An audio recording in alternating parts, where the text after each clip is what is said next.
लोकसभा चुनाव में मिली करारी हार के बाद मायावती के द्वारा जारी की गई प्रेस रिलीज से इस बात का आभास मिलता है कि बीएसपी इस चुनाव में पूरी तरीके से जमींदोज हो चुकी है। बसपा अब जाटों का अपना मूल जनधार भी खोती जा रही है। मायावती ने अपने घटते जनाधार के बारे में कुछ नहीं लिखा, यह भी नहीं लिखा कि आखिर उनका वोट चुनाव दर चुनाव क्यों नीचे गिरता जा रहा है। लेकिन उन्होंने इस चुनाव का ठिकरा एक बार फिर मुस्लिम वोटों पर फोड़ने की कोशिश की।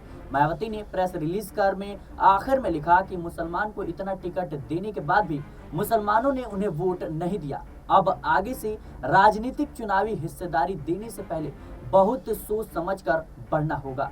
मायावती के लिए सदमे की बात यह है कि इस बार कांग्रेस पार्टी से भी कम वोट प्रतिशत बीएसपी को मिला है। यही नहीं, दलित अगर इंडिया ब्लॉक में शिफ्ट हुए हैं तो इसके पीछे सबसे बड़ी वजह कांग्रेस पार्टी है। राहुल गांधी का बहुजन अवतार मायावती को सबसे ज्यादा खल रहा है। माना जा रहा है कि मायावती का वोट बैंक अब खिसक कर 8% के आसपास रह गया है और इस बार उनके अपने मूल वोटर में 1/3 से ज्यादा की सेंध लग गई है। सिर्फ मूल जाटव वोट ही नहीं बल्कि गैर जाति दलितों ने भी मायावती का जनाधार था, लेकिन वह इस बार बड़ी तादाद में खिसकता हुआ नजर आया।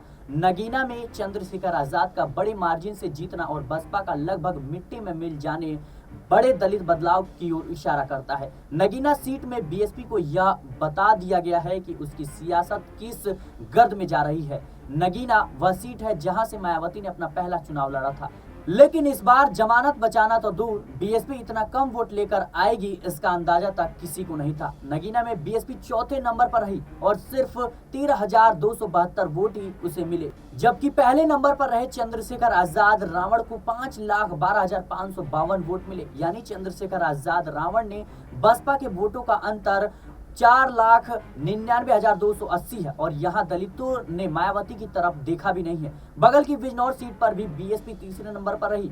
बसपा अपनी जीती जिताई हुई सभी 10 सीटों पर या तो तीसरे नंबर पर या चौथे नंबर पर रही है।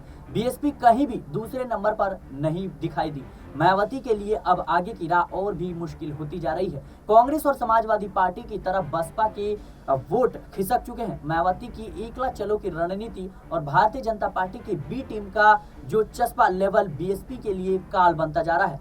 मायावती के लिए अब आगे 2027 का चुनाव है। ऐसे में क्या हुआ, एक बार फिर बीजेपी के लिए विरोध में जो है गठबंधन का रुख करती हुई नजर आएंगी या अकेले चुनाव लड़ती हुई नजर आएंगी, यह सवाल उनसे फिर पूछा जाएगा। मायावती सियासत में इतनी अकेली पड़ती जा रही हैं कि कोई चमत्कार की जो है उनकी पार्टी से दोबारा उम्मीद नहीं लगाई जा रही है। फिलहाल के लिए इस रिपोर्ट में इतना ही। मायावती को लेकर के आपकी क्या राय है हमें कमेंट बॉक्स में जरूर बताएं। देश और दुनिया की तमाम खबरों के लिए बने रहे नेक्स्ट पॉलिटिकल बाइट।